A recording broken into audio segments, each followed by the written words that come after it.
നമസ്കാരം. റാഫ്റ്റർ ഫുട്ബോളിലേക്ക് അവർക്കും സ്വാഗതം. മിഡിൽ ഈസ്റ്റിൽ ഫുട്ബോളിൽ വലിയ മുന്നേറ്റങ്ങൾ ഉണ്ടാക്കുന്നത് സൗദി അറേബ്യയാണ്. ഖത്തറും അങ്ങനെ തന്നെയാണ്, തൊട്ടുപുറകെയുണ്ട്.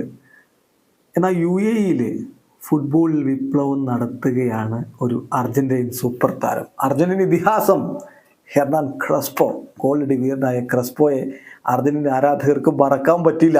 എന്നാൽ ഇപ്പോൾ അദ്ദേഹം കോച്ചിൻ്റെ റോളിലാണ് ഈ വിസ്മയ പ്രകടനം നടത്തുന്നത്. 48-കാരനായിട്ടുള്ള ഹെർനാൻ ക്രെസ്പോ ഇപ്പോൾ അലൈൻ FC കോച്ചാണ്. അലൈൻ FC സൗദി അറേബ്യയിലെ വമ്പന്മാർക്ക് പണി കൊടുക്കുന്ന കാഴ്ച. വൻ തുക മുടക്കി സൂപ്പർ താരങ്ങളെ കൊണ്ടുവന്ന ടീമുകളാണ് അൽ നസറും അൽ ഹിലാലും. ആ രണ്ടു പേർക്കും AFC ചാമ്പ്യൻസ് ലീഗിൽ അവർ പണി കൊടുത്തിരിക്കുകയാണ്.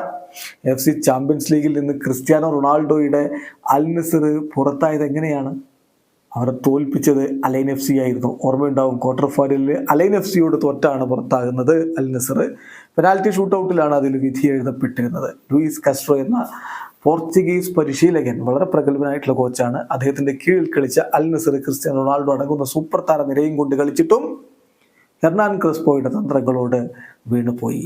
ഇപ്പോൾ ഹോർഗെ ഹീസസിന്റെ അൽ ഹിലാല് 34 കളികൾ തുടർച്ചയായി വിജയിച്ചതിൻ്റെ ലോക റെക്കോർഡും കൊണ്ടുവന്നതാ.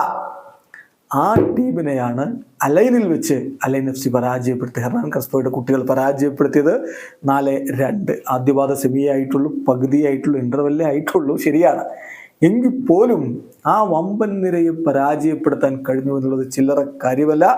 ഏതായാലും വലിയ രൂപത്തിലുള്ള ഒരു പ്രതീക്ഷ ഹെർനാൻ ക്രെസ്പോ ഇപ്പോൾ അലൈൻ FC ആരാധകർക്ക് സമ്മാനിക്കുന്നു. അലൈൻ്റെ കോച്ചാകുന്നതിന് മുമ്പ് അദ്ദേഹം അൽ ദുഹൈലിനെ പരിശീലിപ്പിച്ചിട്ടുണ്ട്, ബ്രസീലിയൻ ക്ലബ്ബ് സാവോ പോളോയെ പരിശീലിപ്പിച്ചിട്ടുണ്ട്. അങ്ങനെയൊക്കെ വന്നയാളാണ്. നമുക്കറിയാം, അർജന്റീൻ ദേശീയ ടീമിന് വേണ്ടി 64 അന്താരാഷ്ട്ര മത്സരങ്ങൾ, 35 ഗോളുകൾ. അർജന്റീനയുടെ എക്കാലത്തെയും മികച്ച സ്കോറർമാരിൽ ഒരാളാണ് ക്രെസ്പോ. അദ്ദേഹം ഇതാ മിഡിൽ ഈസ്റ്റിലെ ഫുട്ബോൾ വസന്തം വിരിയിക്കുന്നു. വീഡിയോ അവസാനിക്കുന്നു. ഫുട്ബോൾ ലോകത്തെ കൂടുതൽ വിശേഷങ്ങളുമായി റാഫ് ടോക്സിൽ എത്താം.